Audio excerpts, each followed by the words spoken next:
Hello friends, how are you all doing? I hope you are doing well.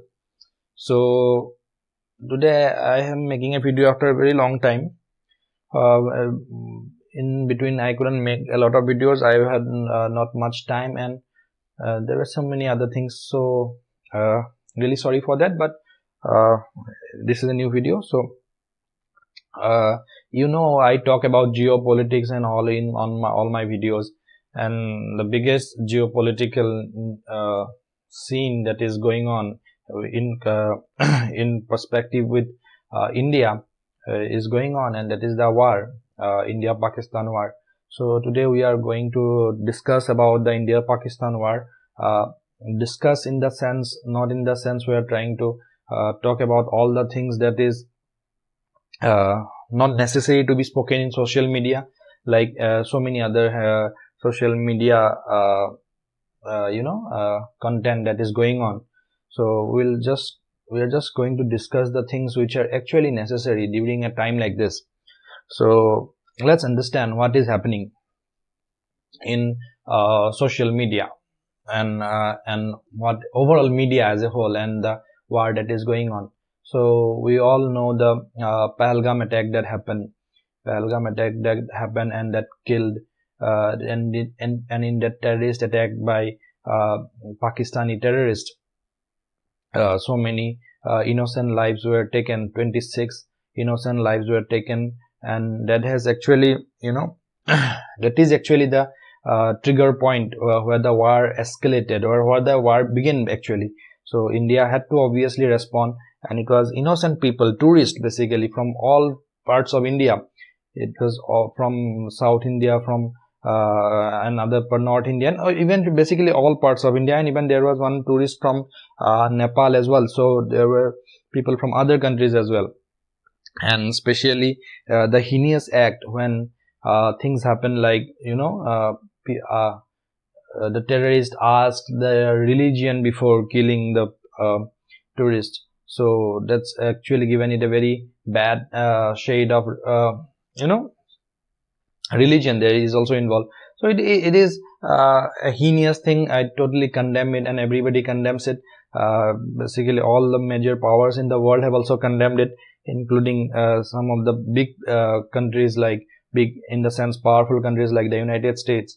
So yeah, so that happened. So we're just going through the trajectory of or the timeline where what happened back in uh, 7th of May, sorry, 22nd of April. So on 7th of May, at midnight, so the Indian Air Force attacked, and the Indian Army basically attacked Pakistan, and took out a lot of their and to be very specific, 9 locations were hit, and uh, terrorist terrorist housing complexes were destroyed.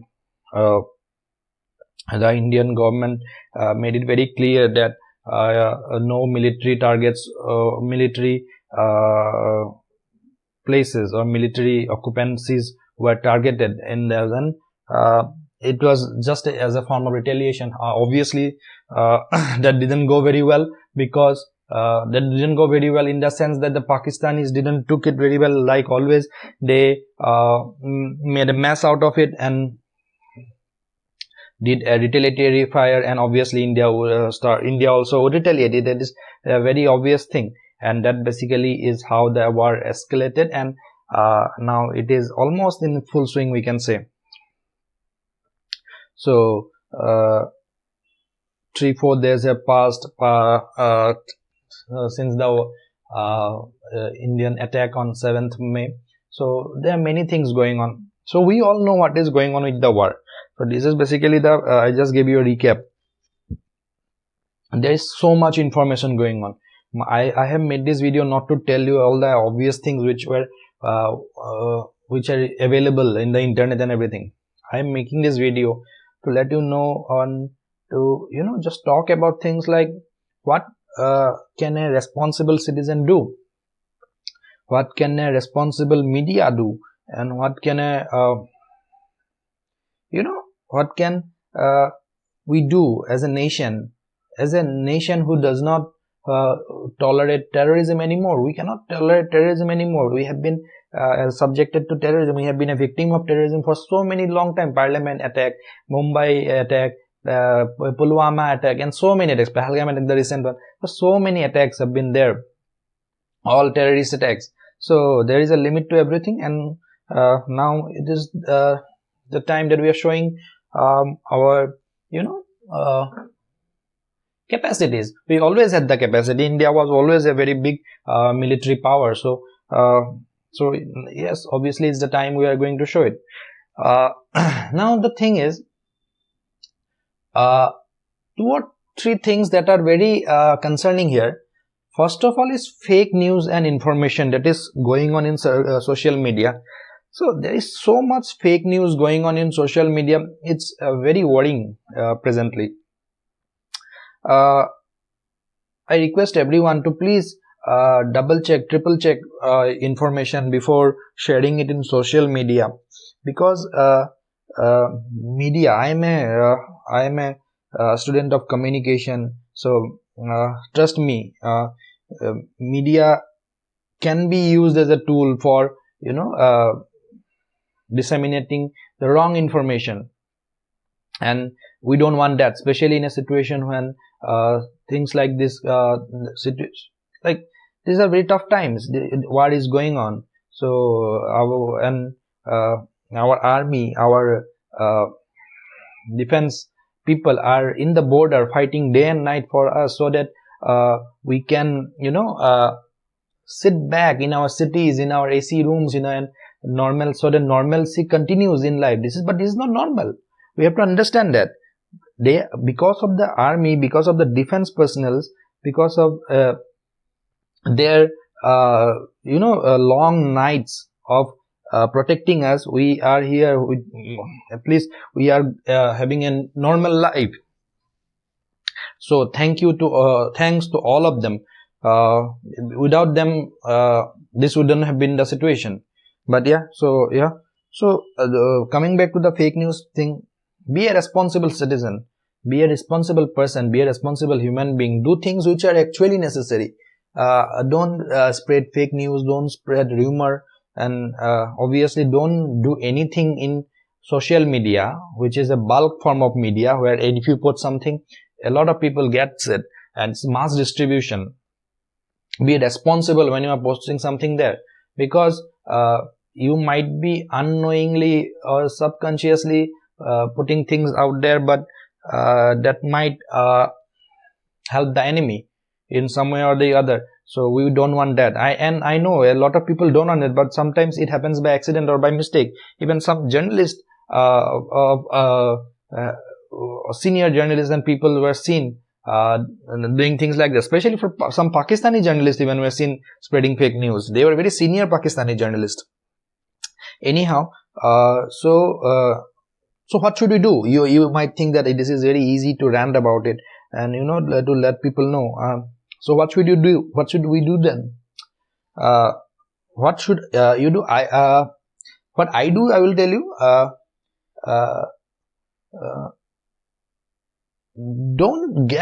Don't just suck up any and every information you get in social media, and even also I would say even the normal media or TV media or something, because there is also a little bit of the urgency of news is so much that sometimes re-verification or double verification is not done. I feel that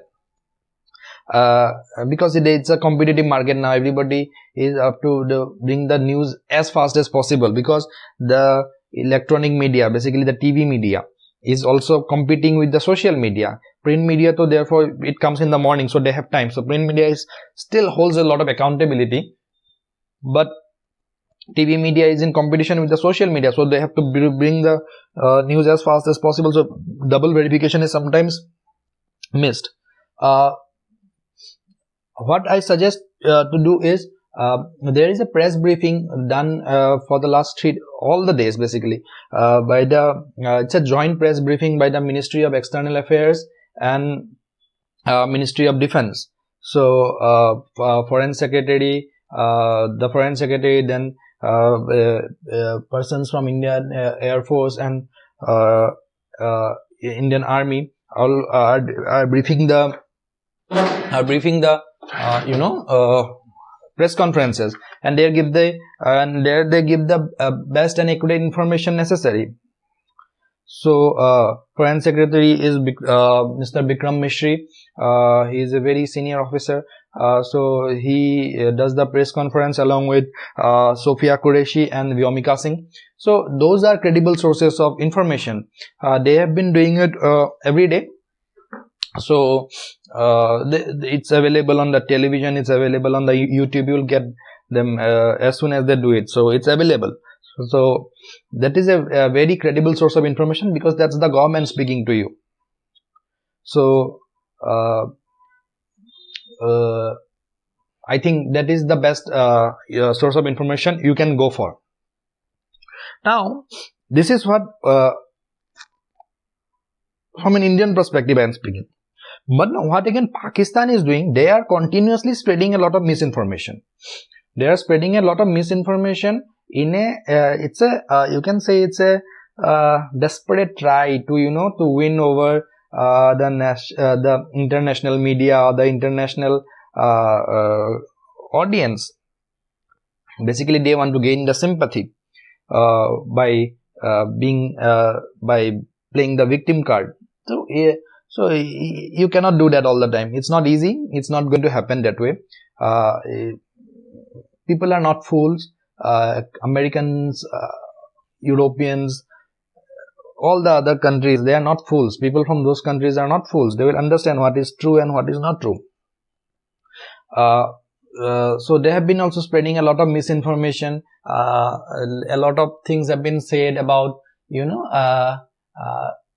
missile strikes were done on civilians, something like that, and many other things. I don't want to bring any fake news. I don't want to talk about any fake news, but there is a lot of fake news going on, and senior journalists from Pakistan and all, even their social media handles are saying those. And in India also, there are very much fake news going on in social media in the name of senior Indian officers like Ajit Doval. Ajit Doval do not have a Twitter account or do not have a Facebook account. As such a senior person, such a senior officer of the government of India will not post Twitter tweets or Facebook posts.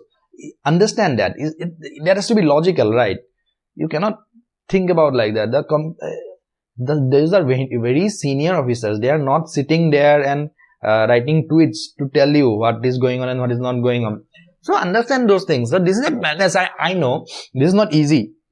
You guys will ask me how to then know how to understand which is what is fake news, what is not fake news. It's tough, I understand, but the only thing you can do is I think don't take a lot of information and take a little bit of information which is correct and which is coming from an authentic source, like the press briefing by the Ministry of External Affairs and the Ministry of Defense. So that is a very good source. Then there are government Twitter handles which are also giving correct information and right information. Do that. Don't just scroll about reels and do whatever, and just don't believe everything and anything you see on the internet. So that's what I want to say. So yeah, that is it. That is what in my mind for a long time I wanted to say. And at the very so I'll be ending the video now. So before that, I want to say that this is a war called on by Pakistan. So Pakistan has been targeting India through their terrorist organizations, funded terrorist organizations, which have been targeting India, like the 26/11 attacks, the Parliament attacks, the Pulwama, Pathankot, all these attacks. So this has been going on for such a long time, and India showed restraint and tolerance for so many years. But there is a limit to everything. There is a limit to everything, and obviously you cannot expect a country to do all these things, especially neighboring country, and that is also getting so much fund from Western organizations like the World Bank and the Indian International Monetary Fund, IMF, and even some countries like China are funding them, and even so many other countries are funding them for their development, but they're not using that money for development, but they're using that money to target other countries, and especially India. So that is wrong. That is wrong on every level. So we have to understand that, and my heart goes out to all the victims of the terrorist attack that happened on 22nd of April. Then I truly condemn that attack. That was such a shameful act of terrorism. Then we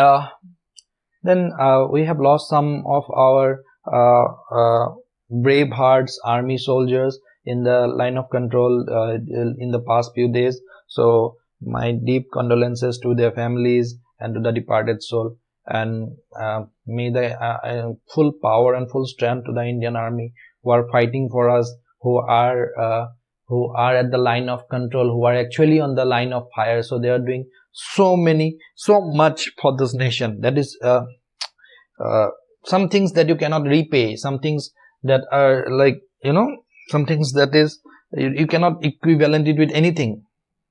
So that yeah, so I'm actually lost of words for the Indian army and the Indian defense forces. So thank you for protecting us 24/7 for so that we can have a normal life. So thank you, and Jai Hind.